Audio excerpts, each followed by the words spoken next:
Saking bosannya dengan pilihan smartphone untuk saya jajal, saya sampai berpikir untuk mencoba membeli sebuah smartphone yang banyak dijual oleh seller asal Batam dengan harga cukup murah.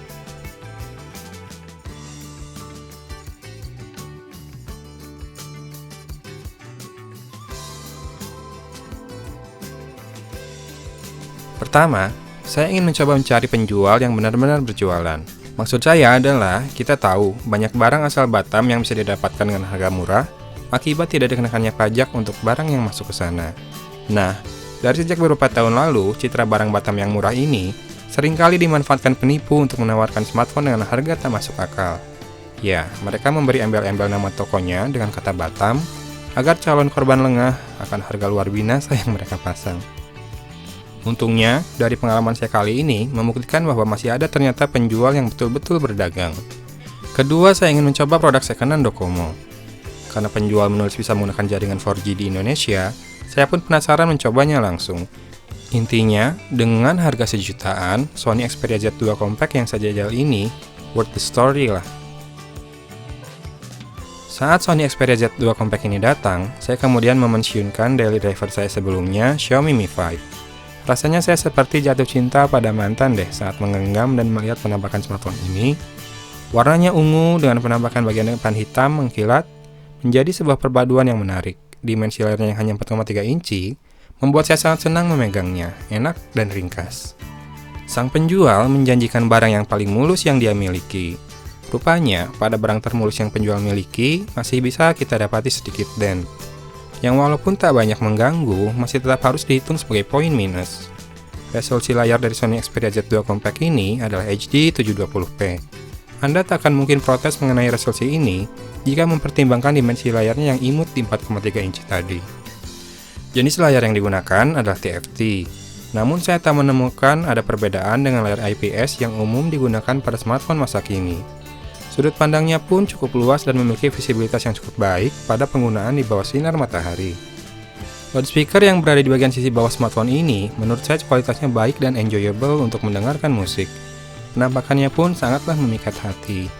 Seriously, Sony Xperia Z2 Compact ini, looks-nya benar-benar serasa menyihir saya. Padahal ini adalah perangkat yang dirilis 3 tahun lalu loh. Performa Snapdragon 800 rupanya masih sangat bisa diandalkan. Selama seminggu saya gunakan, prosesor yang ditanamkan pada Sony Xperia Z2 Compact ini sama sekali tak mempunyai masalah untuk memberi tenaga yang dibutuhkan oleh OS Android 5.1 Lollipop yang berjalan di atasnya. Nah, berbicara soal OS, smartphone ini rupanya menggunakan ROM milik Sony Xperia Z1 Compact agar mendapat OS Lollipop dan mengakali lock dari operator Docomo. Tak heran saat saya menggunakan aplikasi AnTuTu Benchmark, smartphone ini muncul sebagai Z1 Compact atau Z1 Mini. Performa baik smartphone ini masih terus berlanjut saat digunakan untuk gaming. Kalau diingat lagi, hal ini wajar saja mengingat prosesor lawas Snapdragon 800 memang dulu diperuntukkan bagi kebanyakan flagship pada tahun 2014. Saya masih ingat performanya pada LG G2 Sprint yang dulu saya miliki. Dan saya juga masih ingat betapa hangatnya sambutan yang diberikan prosesor ini untuk saya. Maksudnya ya, prosesor ini cepat menghangat meskipun hanya digunakan untuk tugas yang tak terlalu berat. Jadi, jika saat Anda bermain game sepak bola dan tim Anda tertinggal 1 gol pada injury time, kemudian terasa suasana memanas, bisa jadi itu bukan efek dari adrenalin Anda yang meningkat. Lebih besar sih kemungkinan suasananya memanas secara harfiah ya, akibat suhu prosesor Snapdragon 800 yang naik.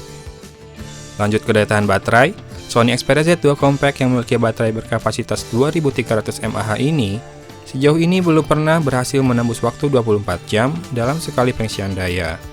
Tergolong wajar mengingat prosesornya masih cukup rakus daya, dan memang kapasitas baterainya tergolong kecil untuk sebuah smartphone 4G. Namun, tak menutup kemungkinan performa baterainya memang sudah tak prima lagi. Namanya saja barang bekas. Untuk pola penggunaan pagi lepas charger, malam colok lagi sebelum tidur masih mampu kok. Berikut ini adalah screenshot dari penggunaan baterai terlama selama saya gunakan. Dan soal klaim jaringan 4G-nya, saya menggunakan kartu XL pada smartphone ini dan langsung terkoneksi di jaringan 4G tanpa masalah. Kamera utama Sony Xperia Z2 Compact saya nilai menakjubkan.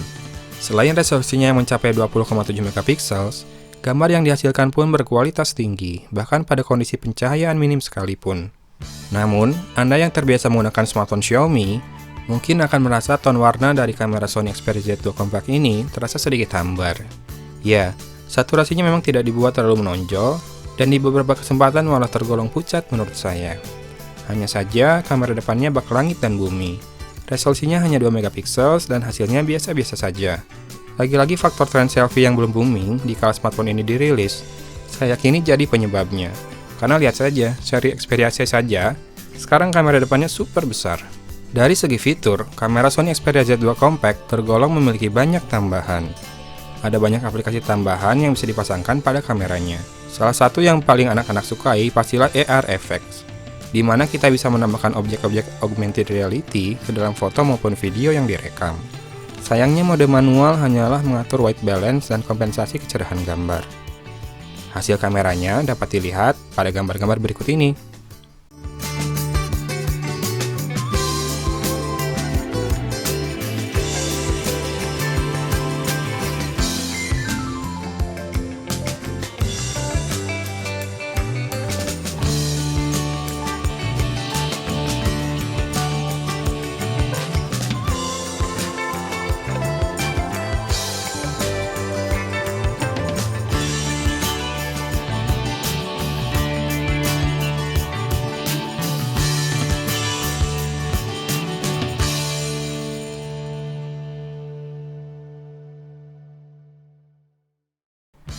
Sesungguhnya, saya sudah jatuh hati pada looks dari smartphone ini. Bahkan saya sempat berpikir untuk menggunakannya terus atau mengoleksinya. Hanya ada dua hal yang saat ini membuatnya tak akan mungkin menjadi daily driver saya, yaitu kenyataan bahwa Sony Xperia Z2 Compact hanya memiliki satu buah slot SIM card, serta absennya fingerprint scanner. Walaupun sebetulnya alasan terakhir ini tidak terlalu wajib ya, mengingat smartphone ini dirilis pada saat penggunaan pemindai sidik jari pada ponsel belumlah umum. Selain soal desain, Sony Xperia Z2 Compact memiliki keunggulan pada kamera utamanya. Resolusi besar serta hasil yang memuaskan mata pada berbagai kondisi, saya rasa adalah nilai plus yang sangat signifikan untuk smartphone ini. Anda yang suka berfoto-foto, tak perlu khawatir soal storage, karena meskipun foto beresolusi tinggi yang dihasilkannya akan berukuran lebih besar, smartphone ini mempunyai slot microSD yang mampu menampung kartu memori tambahan dengan kapasitas besar. Kamera depan yang resolusinya kecil dan hasilnya biasa saja layak dihitung sebagai poin minus. Satu tambahan untuk kekurangan smartphone ini adalah suhunya yang cepat naik. Sejauh ini, harga 1,25 juta rupiah yang saya keluarkan untuk sebuah ponsel bekas dan batangan rasanya sepadan. Namun, saya sama sekali tak merekomendasikan Anda untuk membeli ponsel bekas seperti ini. Bisa jadi yang saya terima memang bagus dan berfungsi dengan baik. Namun hal yang sama tak bisa dipastikan untuk barang lainnya meskipun dari penjual yang sama. Namanya juga barang bekas yang dijual kembali oleh penjual biasa. Pastilah quality controlnya tak akan sama dengan apa yang dilakukan oleh pabrikan ya. Demikian ulasan singkat saya terhadap Sony Xperia Z2 Compact Docomo yang saya beli dari penjual asal Batam. Semoga cerita ini bermanfaat ya. Seandainya review ini membuat Anda berminat membeli barang serupa, pastikan Anda pahami resikonya. Kerennya mah, do it with your own risk lah gitu. Oke, dari Kota Cimahi saya pamit undur diri. Wassalamualaikum warahmatullahi wabarakatuh.